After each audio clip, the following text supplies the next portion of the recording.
Hello, this is a refresher or new training for district superintendents or other authorized representatives within education agencies within the state of Vermont.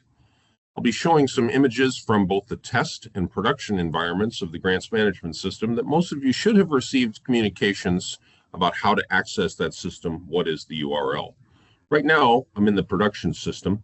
This is the landing page where everyone logs onto the system or requests new credentials. And the one thing that I hope you take away from this page is this email address right here, aoe.gmshelp@vermont.gov.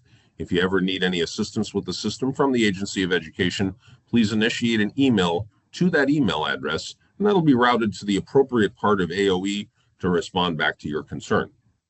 We publish announcements here, and as we record this training session here in late January 2025, you'll notice that the FY26 Center Track grant application, which is a competitive grant, is due coming up here on January 29th. And we constantly refresh the announcements that are displaying here on the top of the grants management system.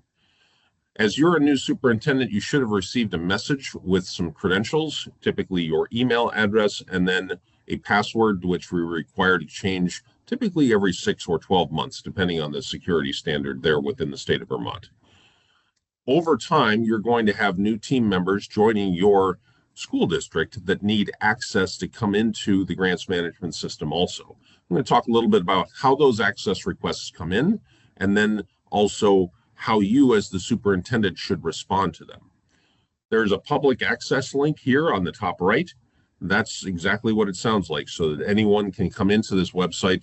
We do protect certain sensitive and FERPA-sensitive information. Users might get a message saying you're not authorized to view this page of data because it contains information about low-income populations or something that's at least FERPA-sensitive. If you need to reset your password, you can click this Forgot Password button right here, and that will initiate a process where you tell us your old password, enter the new password twice, and it will proceed through that process there. The new user process, though, that's when you have someone new within your district that needs access into the system. They need to click on that link right there. Now, I'm going to switch out of the production environment into my other browser. I'm using Google Chrome. System works well in Microsoft Edge as well. And I'm going to go ahead and click on New User right here and step through how that process would work. Initially, it says, what is your SU or SD code? I'm going to go ahead and pick on Barry Unified School District. U097 is Barry's code. And when I search for that, it says, okay, well, these are the people in the test environment. Again, you'll see this AOE testing. We've created that ID for ourselves for this training, as well as the actual district superintendent there in Barry, Joanne. And so when I type in an existing code, it says, I know the GMS knows who Barry is, and we know that's who you're trying to associate with, as opposed to if you typed in something that we've never heard of before, F005, just for example. If I search for that, it will say, we don't know who that district is. Please contact the help desk, and we'll try and work that out with you. So I'll go back into U097 and search for this.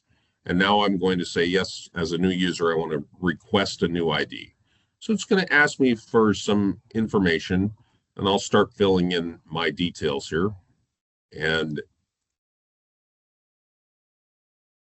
I'll put a valid email address where a system notification can be sent. When my request is ultimately approved, the one-time logon password will be emailed to this email address. And I'm going to say that I would like to request one of these different levels of access. Now, we'll talk a little bit about this for a second. These are, the GMS is a role-based system. We grant authority to different roles.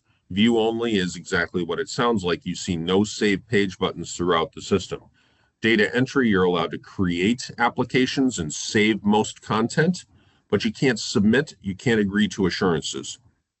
Bookkeepers, that's more traditionally to file claims, submit claims.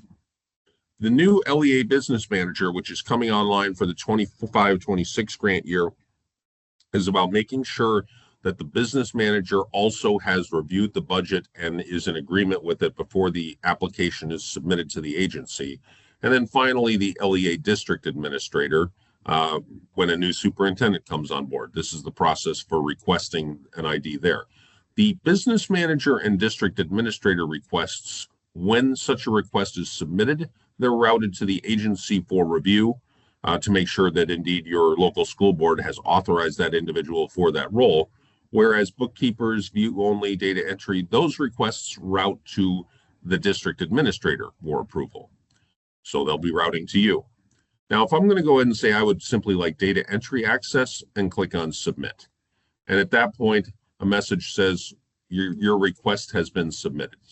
And right now they can't get into this system. Now, you remember here in test for Barry, one of the superintendents that we had defined is this ID here. And when I log on with that the ID and password for that individual, they'll see this view. And this is what most superintendents will see when they come into this system. The Access Select link, that takes us into the grants management system where we can look at applications and claims and closeout processes. But the Access Request list, when I click on that, this ID actually has authority for multiple school districts. I'm going to go switch over to Barry. And it says these are all the new user requests. And again, remember, I'm in a test environment. But here's the request that I just submitted here on January 23rd. And when I click on that request, my options are, okay, do you want to accept this request, reject this request, close it and come back later? And what authority do you want to grant to that individual? And I'm going to go ahead and say that I want to, one of the groups that's in here is data entry. I scroll down, I'll find that. Oh, no, I passed it. I'm going to go ahead and grant them, assign them the bookkeeper role here. And once I've assigned it and it moved over to the right-hand side and I click on accept, well, an email address just went to that info@ account that I entered in with a one-time password that individual will need to use in order to log on. Again, if anybody runs into problems through that process, please make sure you reach out to the help desk, which is listed in the bottom of the footer of every web page throughout the grants management system here. So that's how new users come into the system. Now I'm going to switch back into production and just briefly take a look at how does what does a district user see, a district superintendent see within the grants management system. I click on this GMS Access Select link, and again, because I'm set up with access to multiple districts, I'm going to go ahead and pick on Burlington here for a quick second. When I come into Burlington, by default, we go into FY25. I want to go back to FY24. My ID that I've configured actually only has access to a couple of grants. So I'm going to go ahead and switch back into test where I've got access to everything.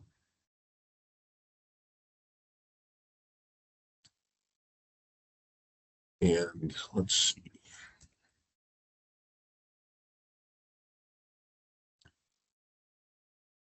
Now when I pick on Barry again, most of you won't have to do this because your access will be limited to a single school district. Now we're looking at what we call the Access Select page, where for a given fiscal year, and we default to the current or soon to be upcoming. I think on May 1st, we will pivot and this will say 2026. We can see all of the information about the grants for FY25 that are currently in the system. I can go back and look at grants that were online in 2023 if that's somehow, if I need to go back for historical records and look at what happened that year. We'll go back to 25 again. Now, for the FY24-25 grants, we refer to that as fiscal year 25. What we'll see out here is that the main grant, the CFP, the Consolidated Federal Programs Grant, the original application had been submitted as of August the 6th.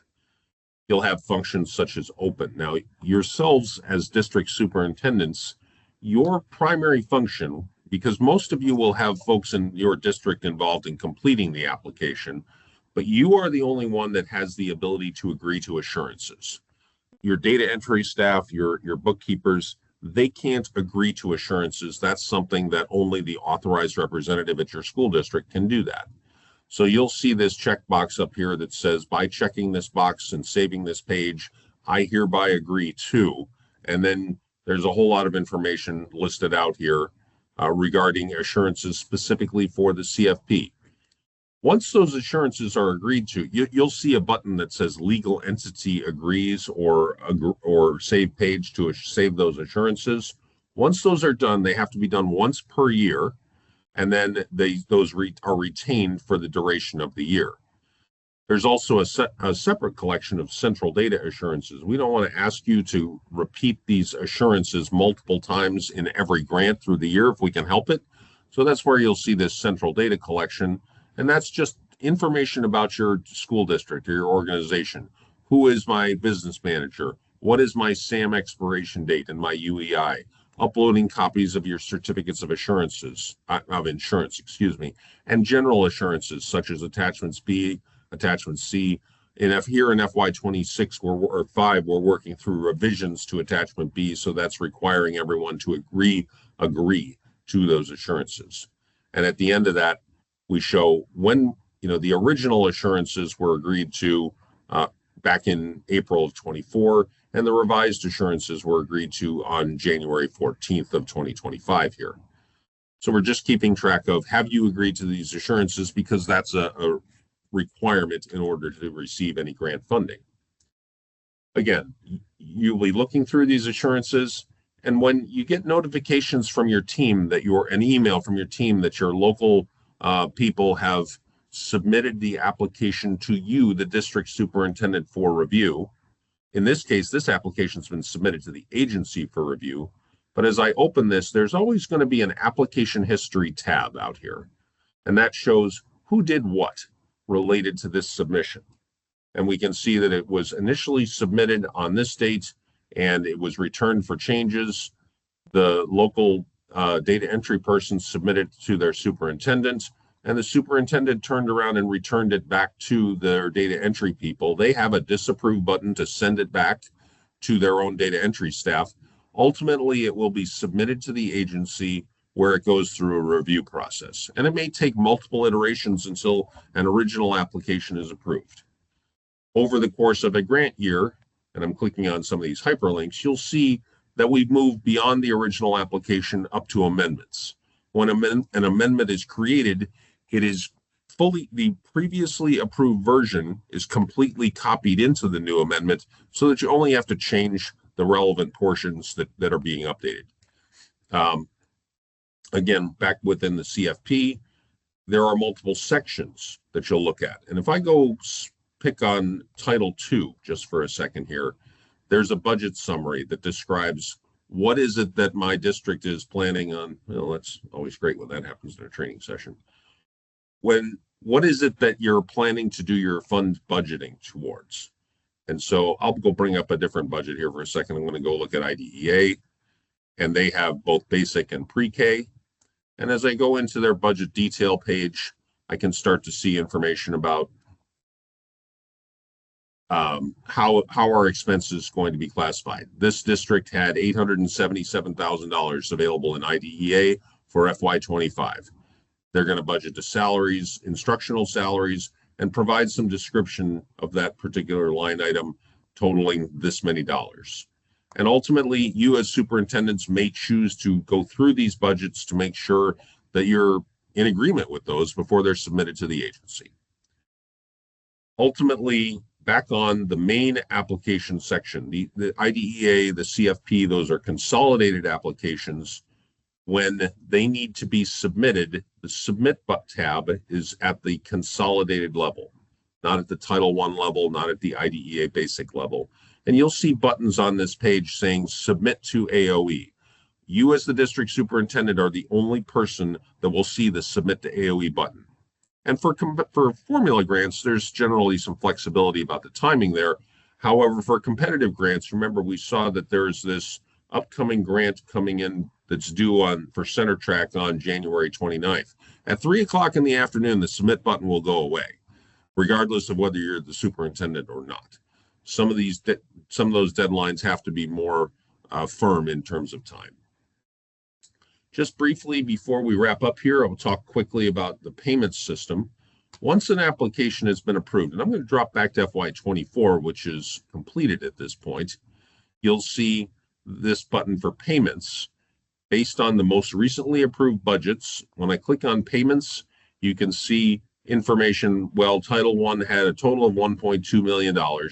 We had adjustments of 150, probably carryover or from the prior year. There was this much available for budgeting. This is how much my district actually budgeted. This is how much we claimed, $1.1 million. And that left $265,000 at the end of FY24. Most likely that was carried forward into FY25 for programs that allow that kind of care, the federal programs that allow the 27-month money to persist. So that $265,000 became available within FY25. We can drill into individual reimbursement requests. I'll select Title I, and I see that this district over the course of 24 submitted 4 claims. And here they are. And again, I'm in the test environment, so this data is a little bit old. But the point is, these claims were approved, sent over to the state payment system vision and paid. Or some claims might be returned for changes if there's a problem with the coding. If you said, well, something was salaries when in fact it was personal services. So if I open up a reimbursement request, and again, you as district superintendents can create, you can submit. We put the voucher numbers that Vision issued related to this claim. We restate the budget so that your district can see what was budgeted. We wouldn't, for example, there's no purchased property budgeted for this program, so you wouldn't be able to claim that because it wasn't budgeted at all. But they did budget $37,000 in salaries. And so I would expect over the course of the year, you can see there's the $37,000 was approved. You previously must have claimed $24,000 because there's only $13,000 left. And they were claiming $8,300 on this particular claim. And again, there are submit buttons down at the bottom of these claims that are visible at the time it's appropriate to submit. Your bookkeeper staff have access to submit claims. It doesn't require a district superintendent to submit a claim in Vermont. Again, back on that main logon page, I want to just call out, and everywhere throughout the system, you'll see this aoe.gmshelp@vermont.gov. That's a great place to send questions. AOE will, the people at the help desk there at the Agency of Education will route those to the appropriate corner and get back to you as quickly as possible. With that, I'm going to go ahead and wrap up this training session. Please go ahead and send any questions into the help desk and we'll make sure to respond to you as quickly as possible. Thank you.